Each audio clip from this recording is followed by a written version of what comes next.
Dans cette dernière vidéo, nous allons maintenant nous intéresser à une brève conclusion. Nous allons essayer d'abord de faire le bilan de notre démarche, essayer aussi de répondre finalement de manière synthétique à notre problématique. Enfin, nous allons essayer de voir les pistes différentes ouvertes par notre sujet. Pour rappel, nous avions retenu la problématique par quel procédé numérique une chaîne YouTube de vulgarisation scientifique éveille, capte et fidélise-t-elle l'intérêt de son public. Nous allons essayer maintenant d'y répondre pour vous en mobilisant les différents axes de recherche mentionnés dans les vidéos ci-dessus. En retraçant une brève histoire de la vulgarisation scientifique, nous avons cherché à contextualiser la portée et les spécificités de la vulgarisation sur YouTube. Nous avons vu que YouTube était une plateforme de vulgarisation récente qui se détachait des supports classiques de vulgarisation comme les revues. Cependant, ce n'est pas le premier média qui introduit la vidéo dans la vulgarisation. En effet, elle se place dans le tournant qu'avait déjà opéré la télévision. Cependant, YouTube répond à ses propres codes et notamment à son propre public. Par les informations que nous avons pu trouver, nous avons cherché à dresser un profil sociologique type des utilisateurs de la plateforme dans le domaine des sciences, de la vulgarisation scientifique.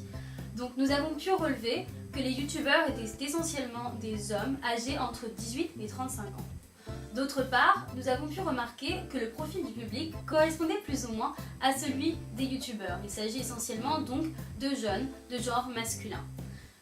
À partir de ces analyses, de ces informations, nous avons émis deux hypothèses. La première était que le succès de la vulgarisation scientifique sur YouTube était dû à un phénomène générationnel.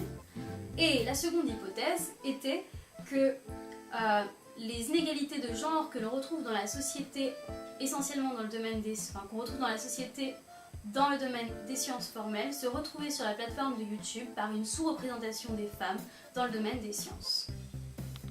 Maintenant que nous avons défini un public particulier de cette vulgarisation scientifique sur YouTube, nous avons travaillé sur comment susciter l'intérêt de ce public, comment attirer son attention.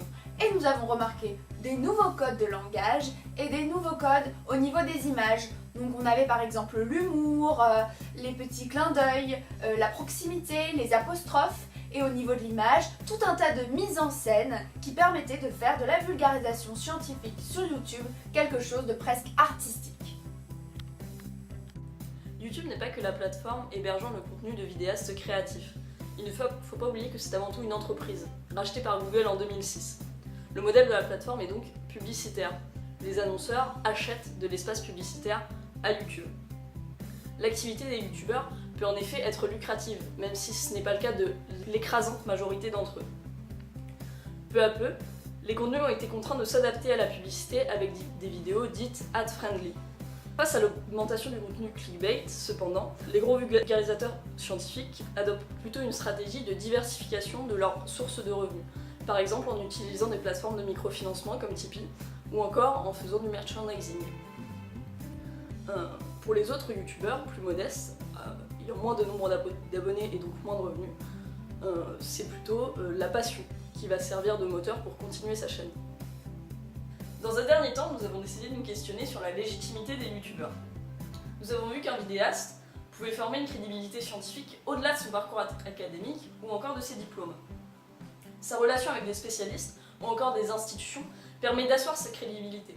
Mais le public joue aussi un rôle. Par ses commentaires, il réfléchit, il corrige, il approfondit les sujets des vidéos. Et le youtubeur peut être libre à ce moment-là d'utiliser cet apport pour apporter des éléments de modification à sa vidéo, et donc le contenu progresse par l'intervention de ces différentes instances. Au terme de notre travail, il apparaît donc que YouTube permet de mettre en œuvre un large panel de procédés numériques pour créer une interaction avec le public.